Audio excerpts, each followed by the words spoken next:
Hello, everyone. This is the 108th episode of the Soccernostalgia Talk Podcast. As always, this is Sean from Los Angeles and the Soccer Nostalgia blog. Mr. Paul Whittle from the 1888 Letter blog could not make it this time. For this episode, I interview Mr. Michael Blohm as we discuss the history of German club SV Hamburg during its glory years from 1977 to 1987. Mr. Blohm is a German sports marketer. He also happened to be a ball boy at the club during this period around 79 to 84. He'll share his memories as a witness during this memorable era. Welcome, Michael. Thank you for having me. Can you introduce yourself and your trajectory into football? I was born in 1966, started playing football in Hamburg when I was 5 years old. My father brought me into the sport, and we played every Sunday at the place beside the football stadium from Hamburg, beside the Volkspark Stadium. Now it's a training area for them. Now it's belonged to the club, but before it was public. So, and then, I keep playing football. He brought me 1972, first time to the stadium. So since then, I'm a Hamburg fan. I'm Hamburger SV fan, or say HSV fan. And I kept playing football until I was 40, 45, but traveling a lot around in the last 25, 30 years. I'm just playing casual. And but I kept staying in football. When I left Germany to China in 2000, I started my own marketing agency, and I sold LED boards when the big clubs, Man U, Liverpool, and so on, they came to China or to Hong Kong. I sold LED boards, or at this time it was still static boards. And then on one exhibition, I met one Chinese lady, and we came across the Hamburg team, and she said, "Oh, we want to have a football match in China." It was 2004. We want to have a football match in China and want to bring Hamburg to China. So ended up with call it a farewell game, 2005 for Jörg Alberts. As he played in Shenhua, Shanghai, he played long in Hamburg. So 2005, I brought HSV to China, and that starts my second career in the sport marketing, doing preparation camps for professional teams, and also professional teams coming for exhibition games for friendlies. This is what I did until 2020. Then I left China when COVID starts, and since then, we're restarting now, but with football and other sports. But this was my history in football in a shortcut. Let's go back in time. Can you describe the state of SV Hamburg into the early to mid 1970s? Of course, I was pretty young, but pretty much involved every home game. But I remember this when the Bundesliga starts. This was 1963. Before, Hamburg was pretty successful, but then during the mid 60s and end 60s, it was not so successful. Ended up with league table on the 14. I think that was the worst thing, like 1970. There was more ups than more downs than ups in the club.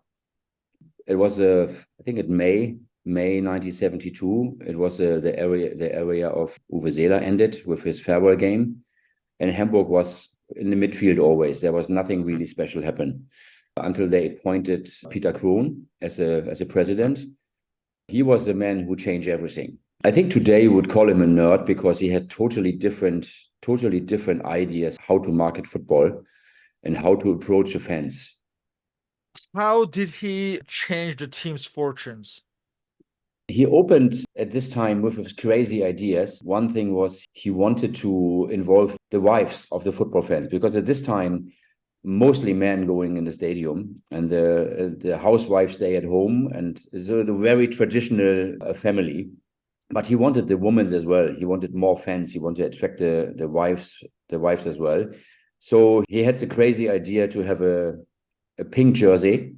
It was pretty pink.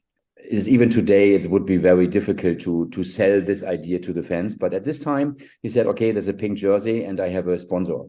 And Hamburg was the fifth club in the Bundesliga who started with a sponsor on the jersey. It was Campari.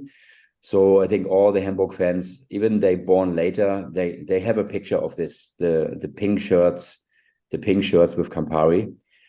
And what he did as well, he started to have side events. He started to make this 90 minutes football more for 3, 4, 5 hours around the stadium, side events, autograph hours before the games, the day before the games.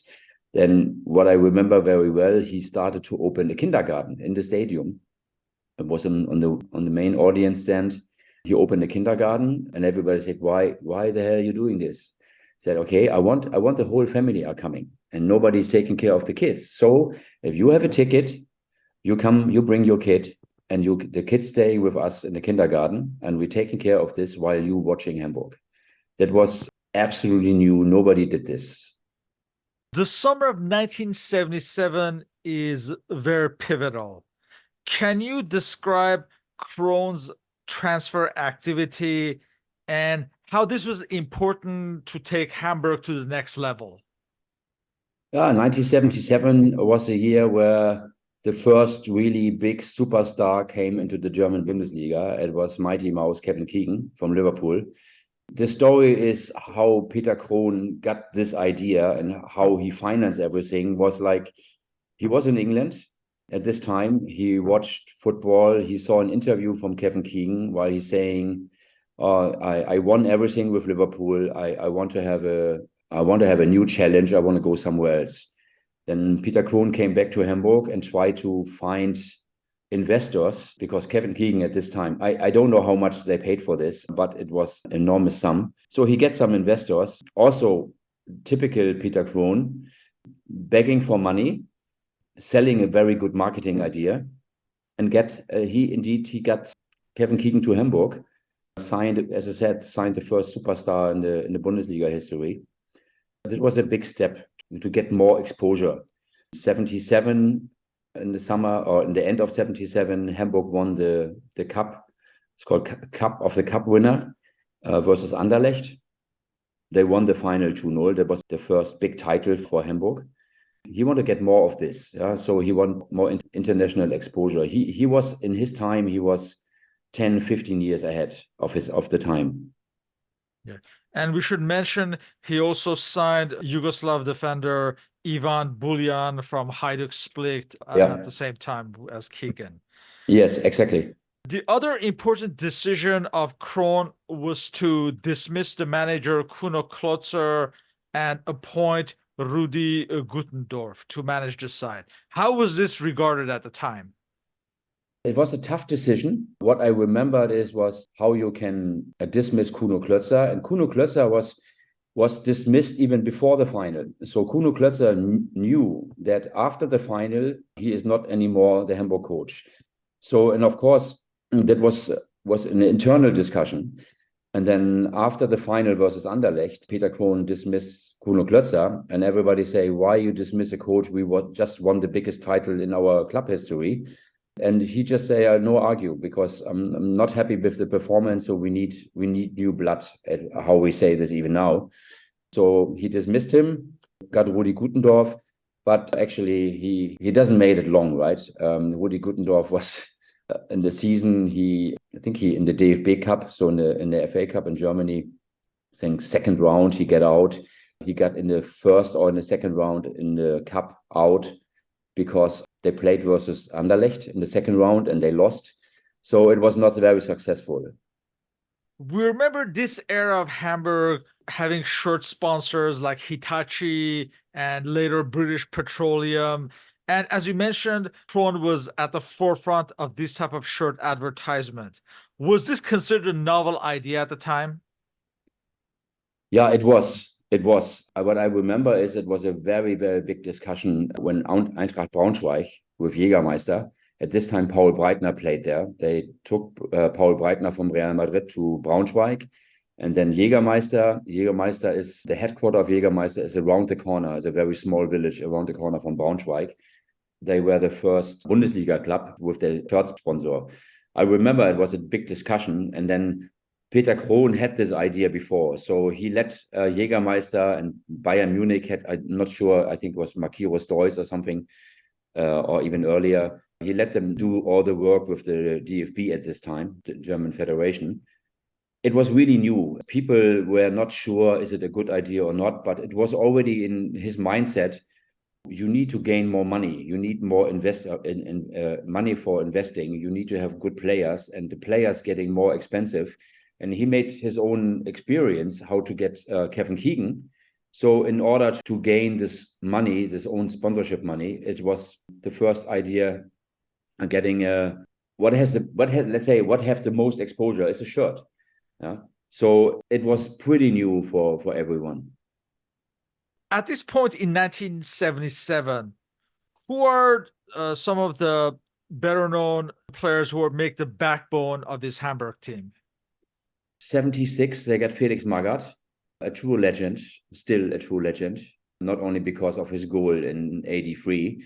They started early to invest in, let's say they have the two ways. They bought the players like Kevin Keegan and Felix Magath, but they also start to invest in young players. Manfred Kals came early in the early 70s. Rudi Cargos came in the early 70s. So it was not only buying big names, it was also get young players and get a good team together. But also, same as today, you get more or less a new team. And then the first 1, 2, or even 3 years are pretty disappointing. So even at this time, it was the same as now. You have to be patient. And this is what they had. Peter Krohn, at least, had it. Invested in young players and start to build a really strong team, the backbone for the upcoming years. Some of the more familiar names we have Peter Nogli, Peter Hidian, Kaspar Memmering, and Willy Reimann and Jörg Volkert. Georg Volkert, yeah, that is. They also had Ole Bjørnmosen was there in the early 70s. He made one of the two goals versus Anderlecht in the 1977 final. Bernd Wehmeyer as well came very early. Manfred Kals, another true legend. We call him Banan Money because of his the way he made the passes in the middle. It was so curved like a banana. So it was his nickname, Banan Kals. He came very early. He even played with Uwe Seeler together in the beginning of 70s. So he was very early at Hamburg. And this was as you said, this was a backbone. Memmering, Cargos, they bought them Buljan, they had Keegan. Georg Volkert left, I think it was 78. Netzer kicked him out, so it was not Peter Krohn. Yeah, but then was a change. Peter Krohn stepped back as a president, and he was then a general manager, and then replaced later by another legend, Günther Netzer. Let's take a look at the first season with Kevin Keegan, 1977-78. It was somewhat disappointing, especially for Keegan. It was disappointing for everyone. Even the expectations are not that high when you get at this time, not that high as it is now. But for Kevin Keegan as well, he came as a Champions League winner at this time, Cup der Landesmeister, the Cup of the Champions. He was, I think, 2 times best player in Europe. And he came and he really struggled. Keegan really struggled. He couldn't get into the game, the system. It was everything new for him because even at this time, the English football was faster, was a totally different structure. And everybody expected more. And Keegan was very unhappy. It took a year. It really took a year until everything was changed. And he was even suspended for punching an opponent, I believe, in his first season. Yeah, that's you could see in this his frustration. So I'm not remember how long it was, but it was a disaster. It was a disaster first year for Kevin Keegan and the club.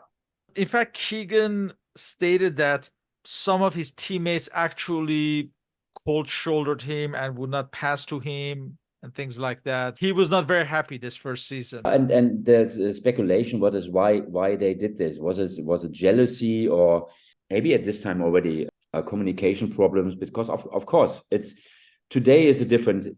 First of all, it's a different style of football, and today it's more international. Almost every player, let's say, speak English. But at this time, it was totally different. So Keegan struggled with the language. Keegan struggled with the culture. And then, of course, struggle with the teammates. So in this, if you struggle with the teammates to communicate outside of the pitch, then of course on the pitch is the same. So also, like you mentioned, on October 28th, Rudi Gutendorf took a leave of absence and his assistant, Özkan Arkok, Özcan. took over. Özcan.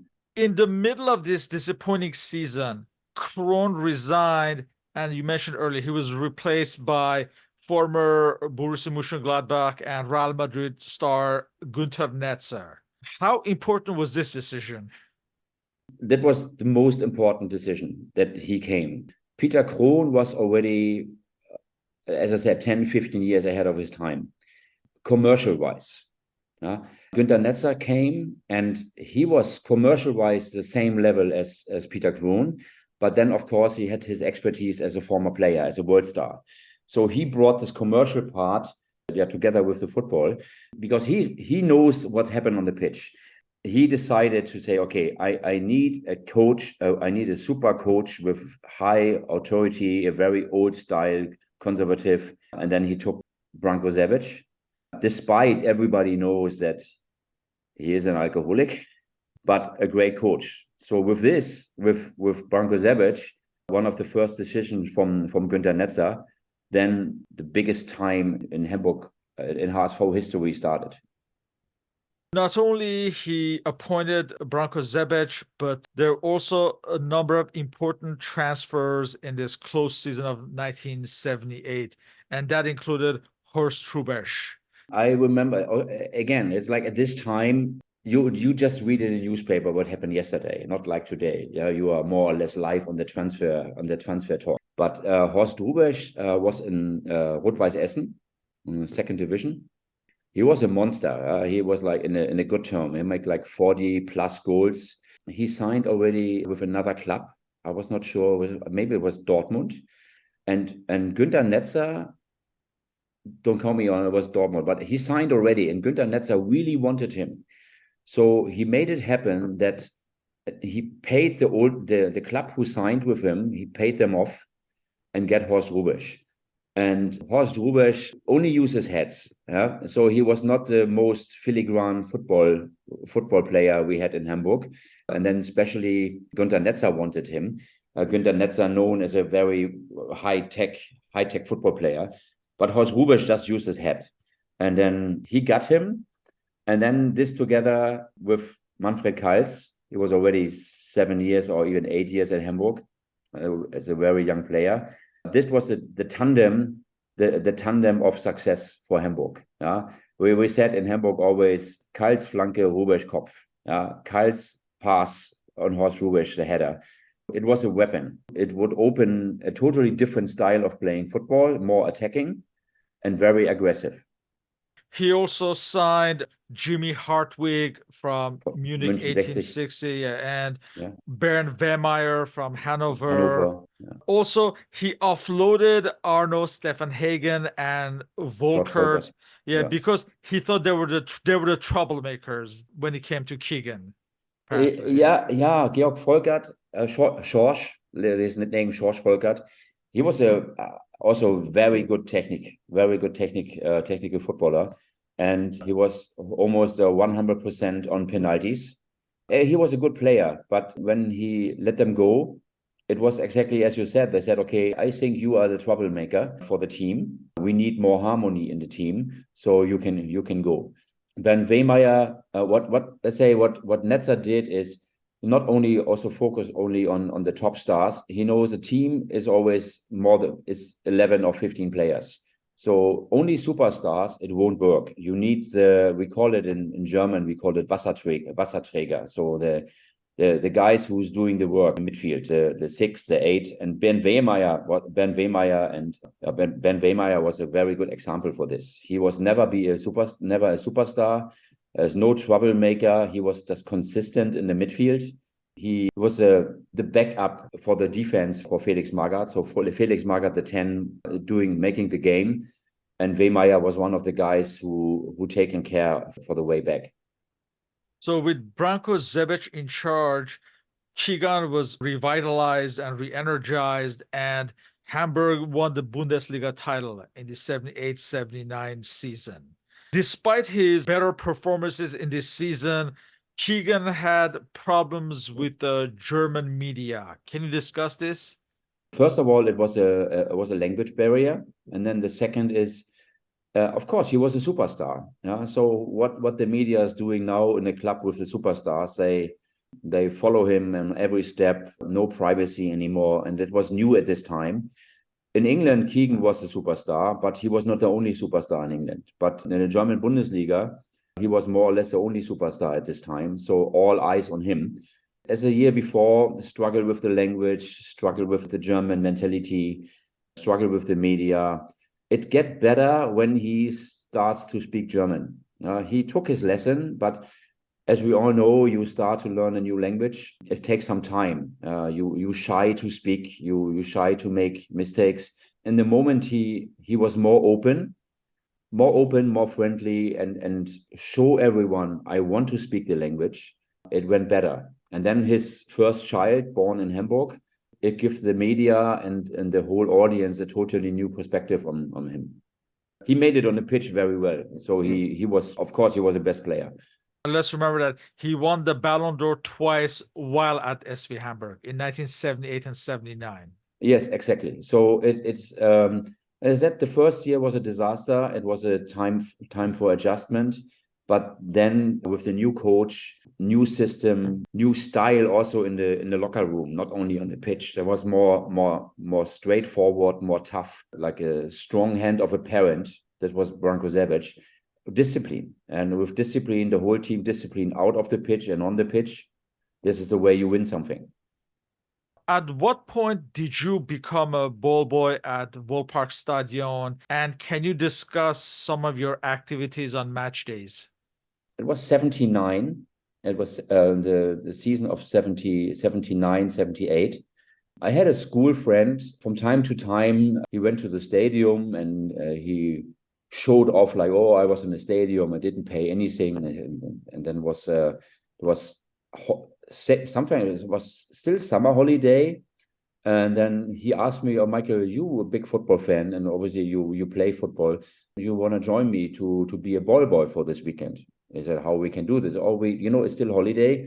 A lot of people are not there. So they're always looking for people. So I said, okay. So I came with him, and then there's always a meeting behind the Ostkurve, so the east stand. And I was standing there like somebody dropped there and nobody picked him up. And then this guy who was responsible for this said, "Oh, who are you?" I said, "Oh, I'm a friend of this and this."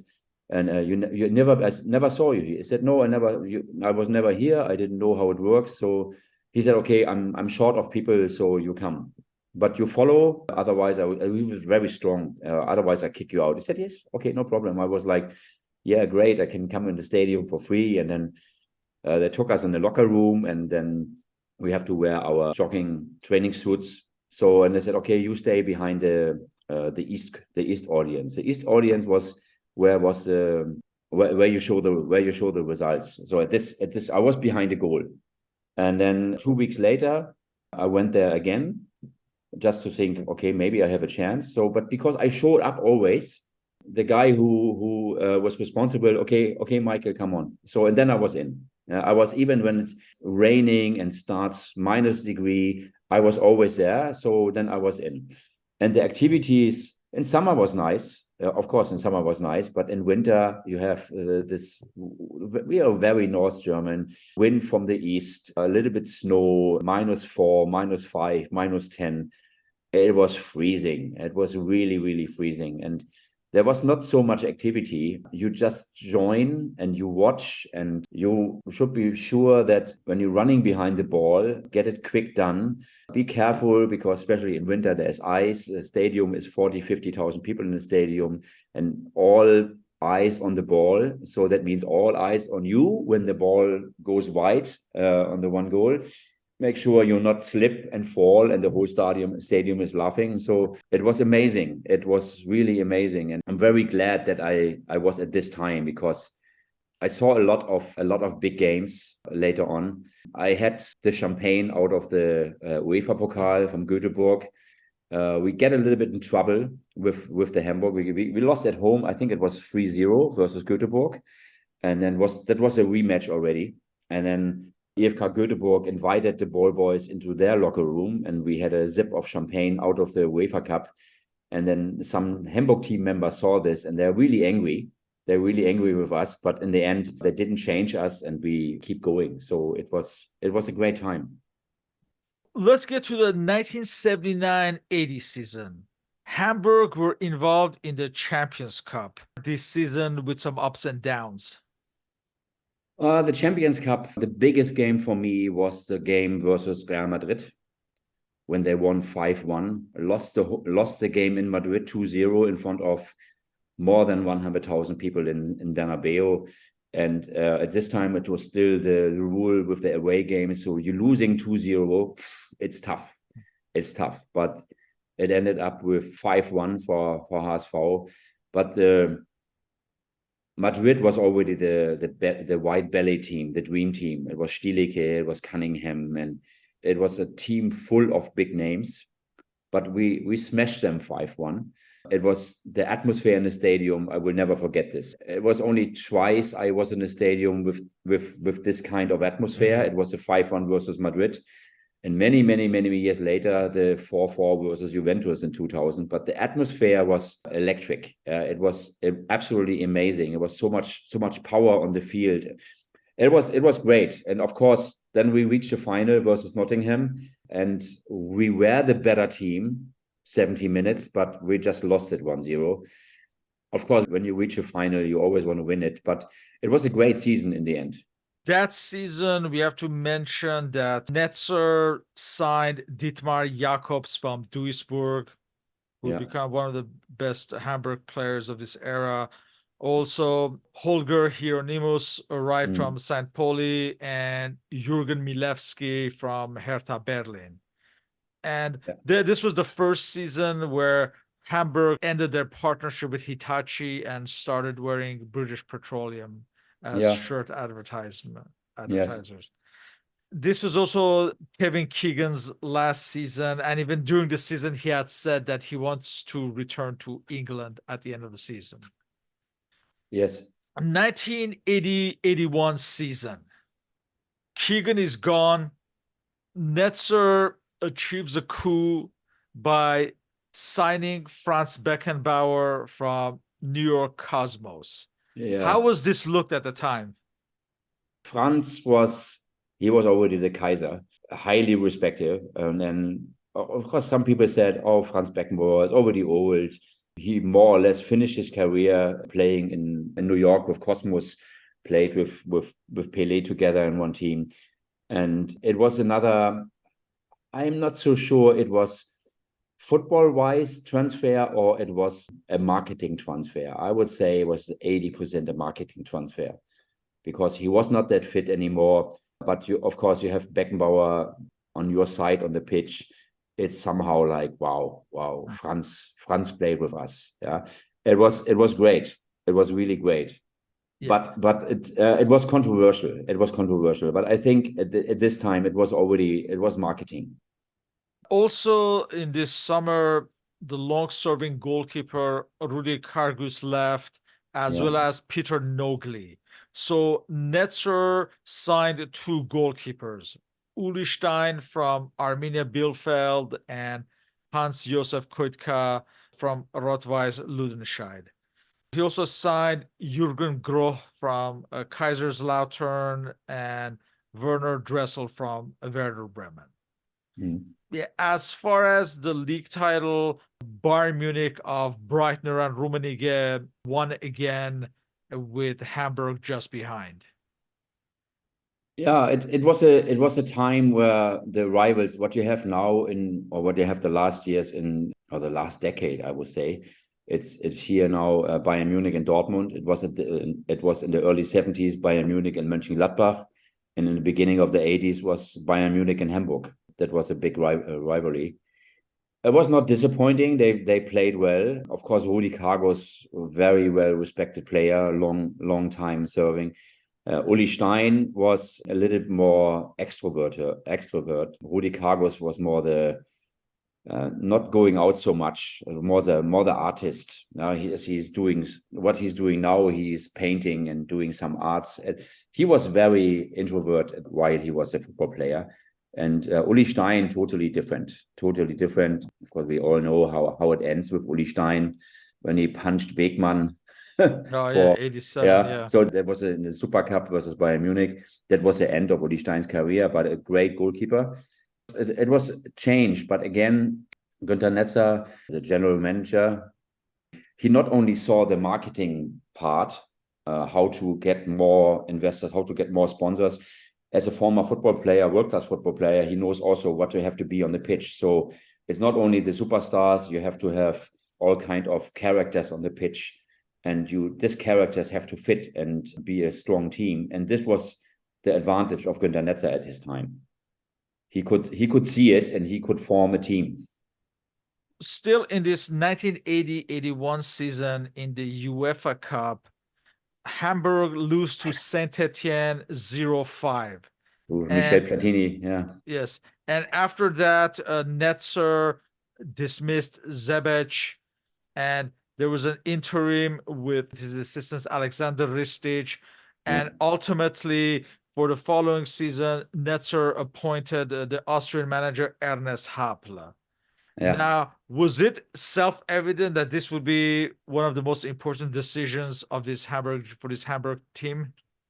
You never know. You have a great coach, and then come to one, or you have a great player, and then you come to one team, and then you can't perform very well. Best example, first year of Kevin Keegan beim HSV. But Ernst Happel, of course, was already a big name. It was a really big name. Günter Netzer saw there was no discipline anymore on the pitch for whatever reason. Disappointing league. This 5-0 versus Saint-Étienne. I was ball boy. It was heartbreaking. Yeah, it was getting so quick. 5-0, Michel Platini. It was a great team. I don't want to say Etienne won 5-0 because Hamburg was just too bad. They were bad, but Saint-Étienne was really strong. But Netzer said, okay, I need more discipline. This is not going to work. There is no discipline on the pitch anymore or off the pitch. So Ernst Happel was already a big name, but I think at this time, nobody really saw what this means. When you look back, at this time, you won something. You were runners-up in the Champions Cup. 2 years earlier, you won the title. You have a great squad. Then you take a coach like Ernst Happel.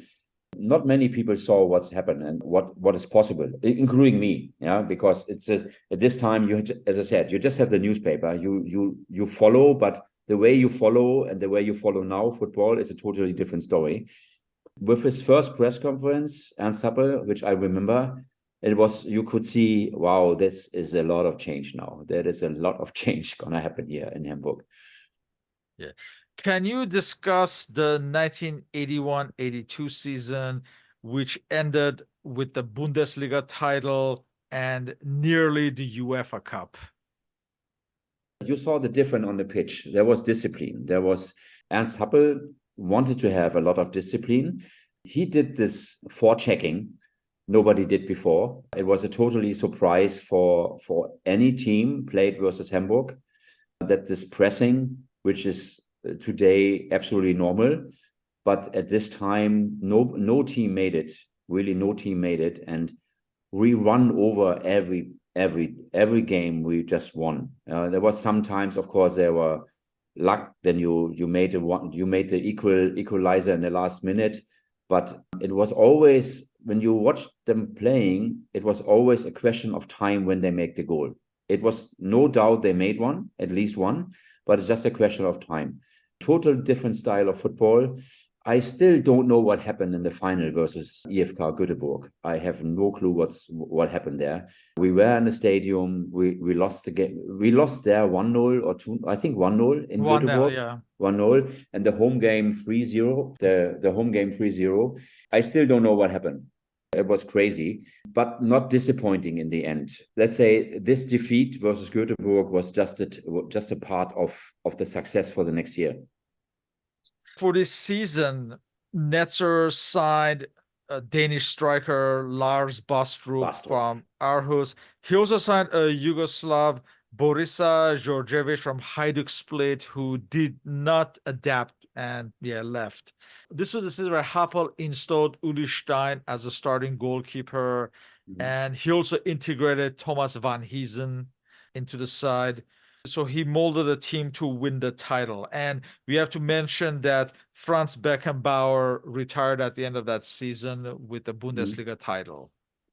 Yeah, Franz Beckenbauer resigned, and I think what the Bayern Munich fans still don't like this, but the farewell game from Franz Beckenbauer was not at Bayern Munich. The farewell game was in Hamburg.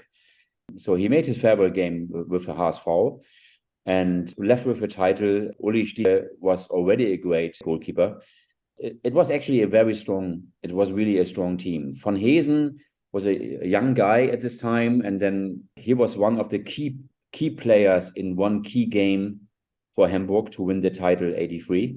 When they played in Munich, they were down 3-1 and they turned it around to 4-3 win, and that was more or less the title. And then Van Heesen was an absolutely top player in this game. He had never bad days, actually. Had never bad days, especially in this season, but a young player, and it was a super strong team.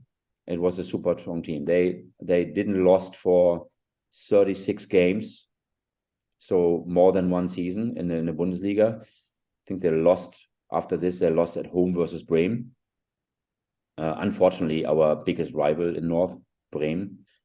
But it was a very, very strong team with a fantastic coach. And the press conference with him, it would even fun this time, at this day, because he just short and his Vienna sense of humor, it was a great time.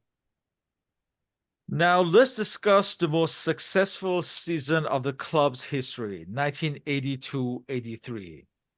There's a successful defense of the Bundesliga title and a Champions Cup win against Juventus in Athens.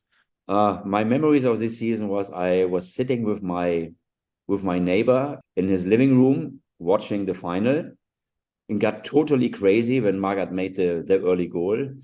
Uli Stein, I think, was one of the best players at this game, and because Juventus was a top team.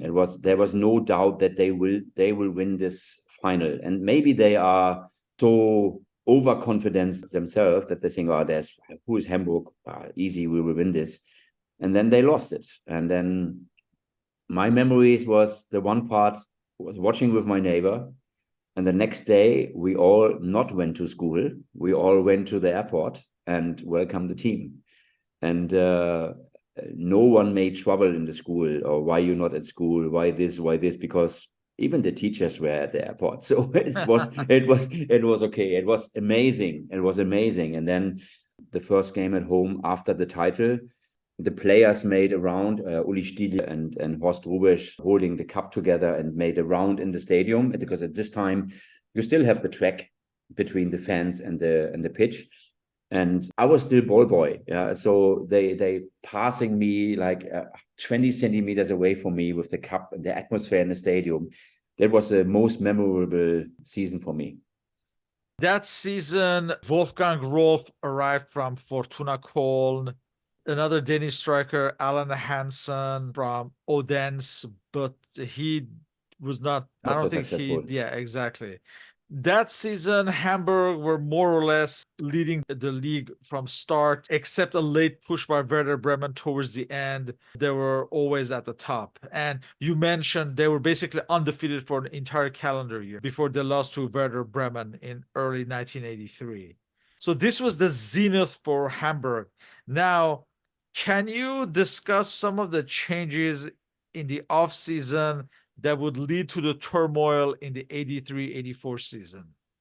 It's like you win everything. And then what's next? Yeah, what's next? You make the right changes you keep investing in players, or you just let it go and see how it goes, or maybe it's a kind of arrogance or bad luck. You just choose the wrong players to come to the club. It's like you win everything. What do you expect for next year? Yeah, we had this Club World Cup, which as a Champions League winner, you played at this time only once versus the South American winner, and we lost this in Tokyo. I think 2-1. Oh yeah, against Um, Grêmio, yes. Grêmio Porto Alegre, we lost this 2-1. So that was not really disappointing because at this time, this title, even this time now, the title, nobody cares really about it. But you won twice the champion, and you won the Champions League, the cup winner. And what next? What else? What do you expect next year? So the different to Bayern Munich and Mönchengladbach in the early 70s, they invested in the right players, let's say. Of course, it's scouting and luck. Hamburg just, as you mentioned, they just get the wrong players. They didn't do a good job. The management didn't do a good job, and then unfortunately, they still don't. Yeah. So it started, or the good things ended 83. Yeah, there was a cup title 87, the last season of Ernst Happel, but it was not good. It was not good at all. Many wrong decisions, and as I said, they keep doing this. That season, Lars Bastrup returned to Denmark, and the aging Horst Hrubesch joined Standard Liège in Belgium. Are the double signings of Dieter Schatzschneider and Wolfram Wuttke considered one of the biggest transfer blunders in Bundesliga history? I don't want to say in the Bundesliga history, but for Hamburg, yeah, at least for Hamburg, yes. Dieter Schatzschneider, I don't know. It was nothing. Wuttke, an amazing player with amazing potential. You know, when a coach like Ernst Happel saying to the young Wuttke, okay, come on, you are in the first team now because you're good enough. That means he is good enough, but weak character, weak discipline. He could do much better. Wuttke could do much better. Schatzschneider was, I don't know. It's like it was one of the biggest mistakes. And then starts the downside. So you're going down, you're not on top anymore. How you can get the top players, because the top players, they want to go to top teams, and Hamburg was not in top team anymore. So and then the down spiral starts. Wuttke didn't make it long. Schatzschneider didn't make it long. That season, Hamburg also lost the UEFA Super Cup to Aberdeen, Scottish side. And apparently, the day before the second leg against Aberdeen, there was like a players' meeting where they demanded the club president, Dr. Wolfgang Klein, to exclude these two signings. That went on, but in the end, after a few meetings, I believe the players were reintegrated and the matter was ended. But it just showed how Hamburg was going on a downward spiral at this point. Yeah. You know, if we heard this many times that players have an internal meeting because they want to get rid of the coach. Yeah, but having a players meeting to get rid of two signings, that shows how bad it was. That shows how bad it was, and you can't win anything when it's not. You need harmony, and you need harmony in your squad in the first 18, in the first 20, and you need harmony around. You need harmony in the whole club. But when the team meet and want to exclude the two signings for the next game, then you know that it's over. Yeah, it's not gonna work. You have to kick out everyone and set up a new team. Despite these troubles, that was actually this 1983-84 season had a very exciting finish. Well, it was a long shot, but Hamburg could have won the title. I think they had to beat Stuttgart like 6-0 or something like that. That was never going to happen. I think it was only on goal difference. Right. It was only on goal difference. They're not that bad, or I'd say they are so. But the opponents was also, they didn't show the best performance, so they still had a chance to win the title. Yeah, but in the end, I think it was a goal difference. It was a goal difference. Right. Yeah. Yeah.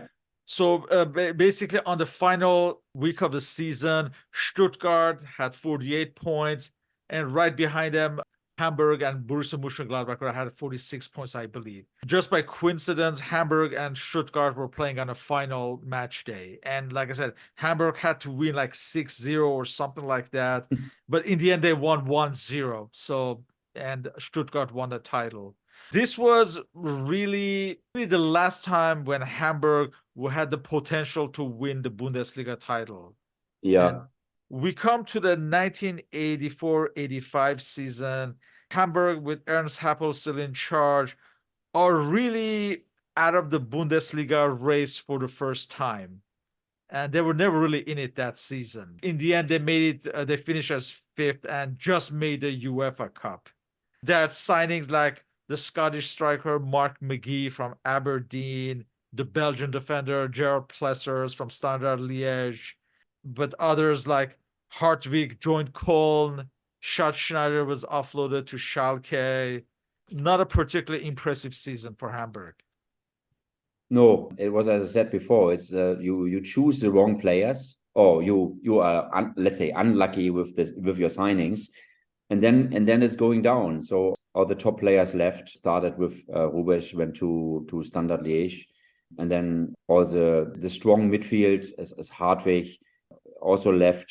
Schatzschneider offloaded to Schalke. It was like, please go, we drive you there. Yeah, it's like, but then you never made it back because you're not on the top anymore. So the top players won't join a club who is on the fifth, sixth, or seventh in the table. So it's very difficult to come back. And the 1985-86 season was even worse, and Hamburg finished seventh and were out of Europe. The signings included Ralf Balzis from Kickers Offenbach, Heinz Grundl from Standard Liège, Thomas Kroth from Frankfurt, and Peter Lux from Braunschweig. The players who left included Wutke, who joined Kaiserslautern, who would actually recover somewhat at Kaiserslautern, and Jürgen Groth joined Trabzonspor, and Jürgen Milewski joined Saint Etienne. The old great team was more or less finished at this point. Yeah, all the big names. Oh, let's say not only big names, the whole team left one by one, and the new signings. You see, Peter Lux. I mean, seriously, it was even at this time, it was a mid-class player, but only mid-class player go to mid-class teams. So here we go again. You can't sign big names, and it was a totally mess. And actually, you have to be surprised how a year later they won the DFB Cup with team like this. There are names on the still. The only one was still there. One of the only one was still there was Manfred Kals. But a team is a team and not one player or two players. So as you mentioned, the backbone of the great team, they're all gone. And the new signings are just mid-class. And at the end of the season, after the World Cup, Felix Magath also retired from Yeah. football. Yeah. So then you're just there with Manfred Kals. That's all. Also, as a result of this disappointing season, Günther Netzer also left in 1986. How did the fans feel after all these retirements and the leaving of Netzer and disappointing results? Desperate. That's I remember very desperate because you had 4, 5, 6 really good years, or even 8 good years. Good years means not only you win a title, you also up, and you can see the team is improving. But then one by one of the big players they're leaving, and then the new signings are really average. And then the manager who made a fantastic job is leaving. So what is the future? So who is coming? What next? We felt, I could say for me, I felt desperate. What's going on? Where we end up? Well, unexpectedly, there was a revival in what turned out to be Ernest Happel's final season in charge, 1986-87, as Hamburg finished second behind Bayern Munich and won the DFB Pokal. McGee was offloaded to Celtic Glasgow. Wolfgang Rolf left to join Bayer Leverkusen, and Michael Schroeder joined Stuttgart. The newcomers included the likes of Dietmar Biersdorfer, Thomas Haynes, Sasha Yusufi, and Manfred Kassel, the Polish Miroslav Okanski, among others. And you still have Kalt still around, Uli Mm. Stein, Van Heesen, as far as the old guard. Yeah. That was just a blip in a way. With Happel gone, this era was over. Josip Skoblar came, but that was a disaster. Hamburg never really reached the summit after this. And after that, they were at best a UEFA Cup side. Why do you think they stagnated? Wrong decisions on signings, on a lot of management mistakes. The money they made before, even if, of course, it's not the money you make now when you are champion or you play in the Champions League, but the players are not so expensive than they are now. So it was equal. They didn't invest in the right players, and they keep investing in the wrong players. There was no proper scouting. Let's say you have 10 players, you sign 10 players, and they are in your first season as a manager, they are like 7, 8, or even 9. They are just below average. You should learn your lesson, and you should invest more in better players. You keep investing in a good coach. Josef Skopler was, I think it was a worse coach in Hamburg history in the German Bundesliga. I don't even how many games he made it, but it was a disaster. But of course he get a team to coach which was average, or was in the end below average. So it's a spiral is going down. You don't invest in the right players, or you invest in wrong players, and you don't learn your lesson, and you keep doing this.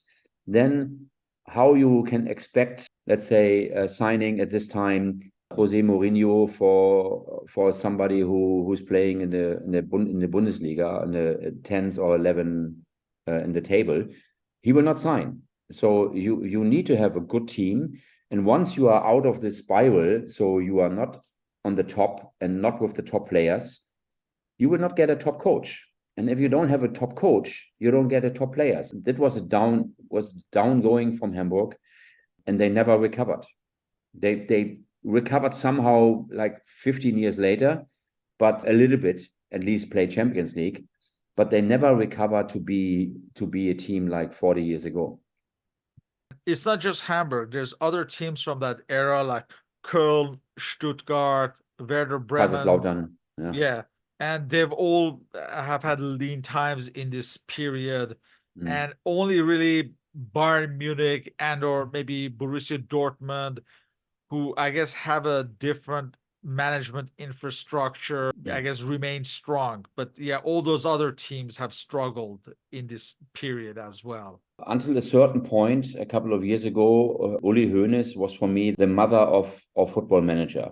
He just did a great job until he lost himself a little bit on legal stuff. But you need to have, that was what we had. We had Günter Netzer at this time.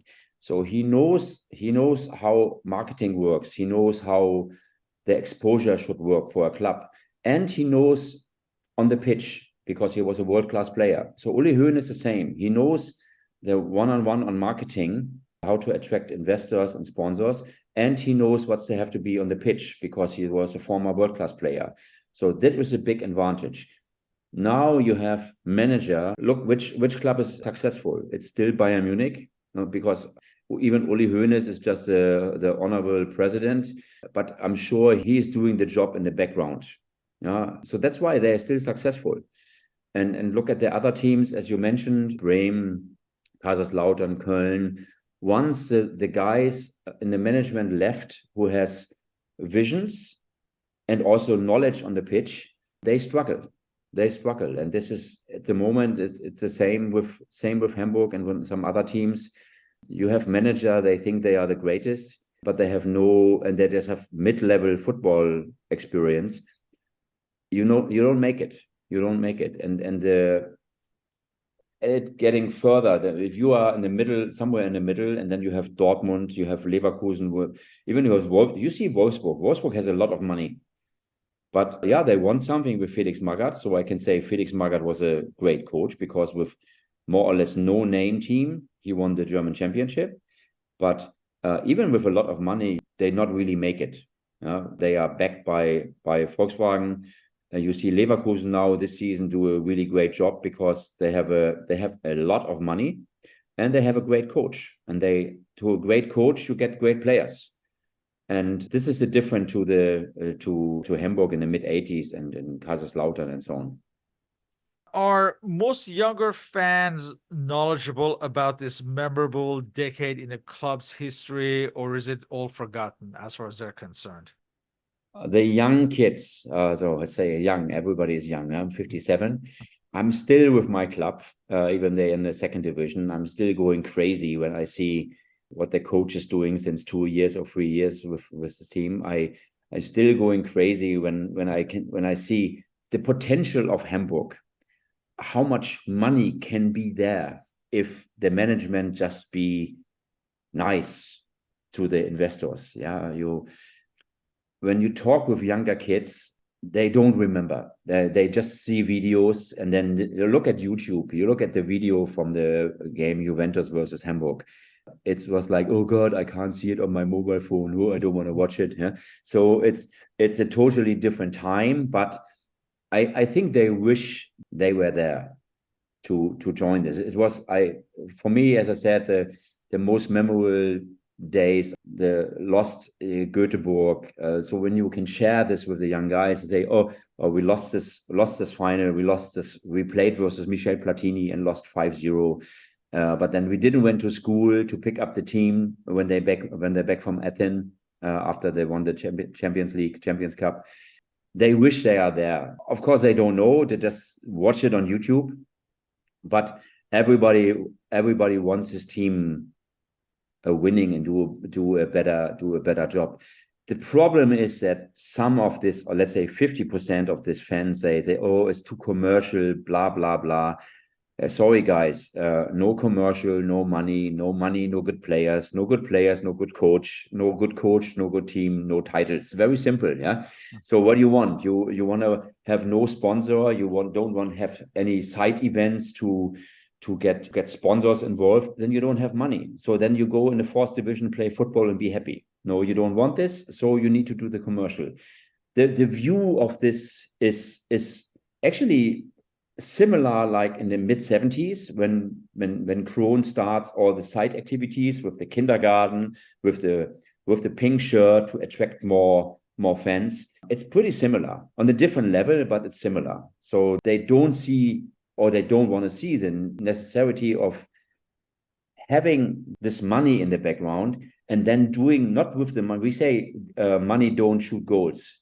Yes, you need to have a good manager, experienced manager who spent this money wisely, and then the success is coming. For us, for someone like myself, we were becoming football fans around the time when this Hamburg team was shining. So there's an element of nostalgia when we're discussing these years. For yourself, was it self-evident that you were living in a special moment as well? Yes, of course. At this moment, you don't see this, but even talking with you now about this is like, man, it's 40 years ago now. It's 41 years ago, the big time from Hamburg. But the memories are so fresh, like it was yesterday. With a little bit time in between, I could say it was very special. It was very special for me that I could be the ball boy, even on the worst games. As I said, Göteborg final, Saint-Etienne, and some other, but they're also memorable, like the 5-1 versus Real Madrid, or we beat Bayern, I think it was 82, 5-0 with all the big names. But as longer you're away from this time, as for me, as more as I still enjoying watching these old videos or talking with friends. I was in Hamburg a couple of days ago, and I talked to my former neighbor, where I was watching the 83 final in his living room. And we said, oh, come on, it's already 40 years ago. It was a great time. And it's still great. If we get older, you keep on grabbing your memories, the good times, of course. In closing, can the Hamburg team of this era be considered as one of Germany's greatest teams? 100% sure. German greatest teams, European greatest teams. They were unbeaten for 36 games. They won the big games. They learned from the losses. And of course, you had Branko Zevic, you had Ernst Happel. It was one of the greatest team. It was the rival with Bayern Munich, but also internationally, we always on top. It was one of the best time, and they were in Europe one of the best teams. With that, I would like to thank you for your participation in this interview. As always, feel free to leave questions and comments. You may contact me on my blog and on Facebook under Soccer Nostalgia.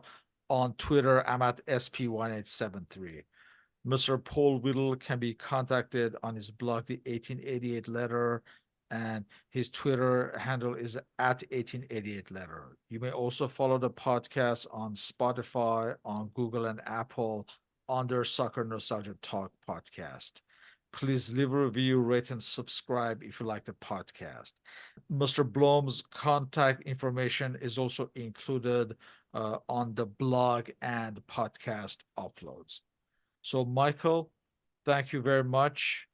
And it was nice going through and remembering the football of this era. Thank you for having me. It was nice to talk back in history. It was a pleasure to join you. Thank you very much. Thank you.